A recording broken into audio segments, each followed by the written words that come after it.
Assalamualaikum warahmatullahi wabarakatuh. Perkenalkan, nama saya Toti Biartino dari PMK Migas, Logistik Medan Gas tingkat 4. Di sini saya akan mempresentasikan tentang jurnal saya untuk SN TEM yang berjudul Analisis Penyaluran Minyak Bumi dari P3 Prabu Muli ke Refinery Unit 3 Pelaju melalui jalur pipa dalam operasi PT El Nusa O dan MSPD Prabu Muli. Outline-nya yang pertama ada pendahuluan, yang kedua ada metode, hasil penelitian, dan simpulan. Pendahuluan jadi dalam sehari P3 Prabu Muli ini mengirimkan minyak tersebut sebanyak 11.000 barel per hari. Pendistribusian minyak dari P3 Prabu Muli ini menggunakan jalur pipa yang berdiameter 8 dan 10 inci. Dengan menggunakan pompa yang berjenis sentrifugal dengan rata-rata flow rate sekitar 800 bbl per hour. Di dalam proses penyaluran ada faktor yang harus diperhatikan di mana faktor tersebut adalah faktor efisiensi karena harus menjaga kestabilan dalam penyaluran.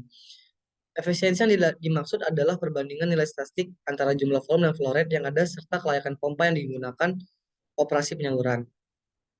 Metode dalam penelitian ini, metode yang digunakan untuk menghitung nilai efisiensi dalam proses penyaluran tersebut adalah menggunakan nilai statistika dan juga menggunakan metode okupansi pompa crude oil untuk menghitung kelayakan dalam pompa tersebut. Apakah masih layak atau tidak digunakan sehingga dapat dikatakan bahwa penyaluran tersebut masih dalam normal. Penelitian. Jadi langkah awal dalam melakukan penelitian ini adalah melihat terlebih dahulu data-data yang didapat dari perusahaan supaya kita dapat menganalisa penyaluran minyak bumi ini apakah efisiensi atau tidak. Selanjutnya ini adalah merupakan data volume penyaluran minyak dalam waktu 6 bulan oleh PT Alus dan O dan M Prabu Muli mulai dari bulan Agustus sampai Januari 2022. Bisa dilihat volumenya berapa. Selanjutnya, berdasarkan data yang didapat, maka dihitung nilai statistikanya dan melakukan perbandingan dari data volume serta flow rate yang ada sehingga dapat dilihat keerorannya. Berikut hasil perhitungan statistiknya, mulai dari validnya, missingnya, minnya berapa, volume flow rate-nya, standar error of mean, median, serta standard deviation-nya. Nilai minnya bisa dihitung untuk kita menentukan nilai min akan dihitung dengan rumus sebagai berikut. Efisiensi sama dengan standar error of mean per min dikali 100%. Dengan efisiensi volumenya adalah standar error of mean per min kali 100% min. Dengan hasil 1,82%. Yang kedua ada efisiensi pompa. Standar error of mean dibagi min kali 100% sama dengan 41,4495 dibagi 2390,893 dikali 100% dengan hasil 1,733%. Dengan hasil volume dan flow rate yaitu 1,82% dan 1,733%, hasil dari perhitungan min ini tidak melebihi dari 5%. Maka bisa dikatakan bahwa hasil ini masih masuk dalam efisiensi dalam penyaluran minyak tersebut.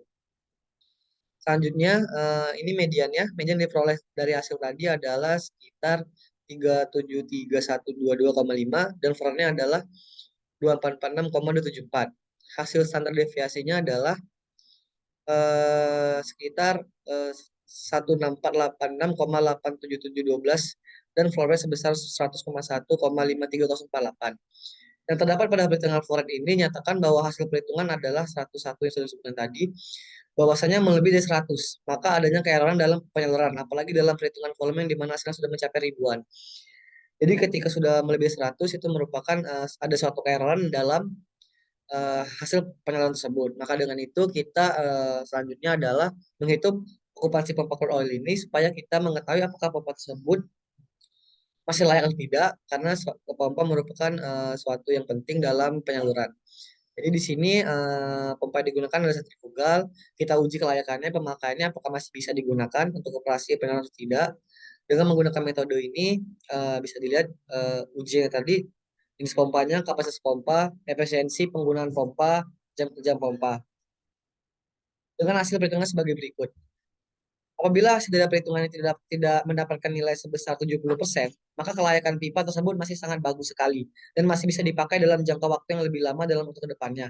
Namun apabila melebihi dari 70%, maka harus dilakukan maintenance untuk pompa tersebut. Dan bisa dilihat okupansi mulai dari bulan Agustus sampai Januari bahwa masih sangat jauh sekali, masih berada dalam 20% sehingga masih dikatakan sangat layak untuk digunakan beberapa tahun ke depan.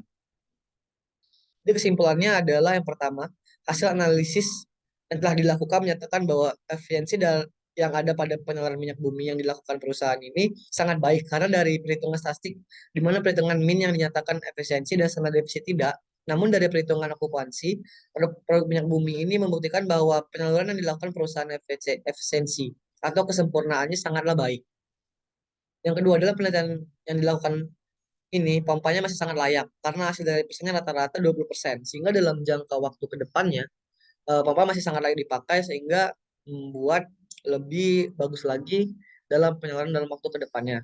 Yang ketiga, setelah melihat hasil analisis dan perhitungan bahwasanya tidak diperlukannya lagi pengoptimalan dalam proses penyaluran minyak bumi ini karena masih sangat layak serta mampu dipakai dalam jangka waktu yang panjang.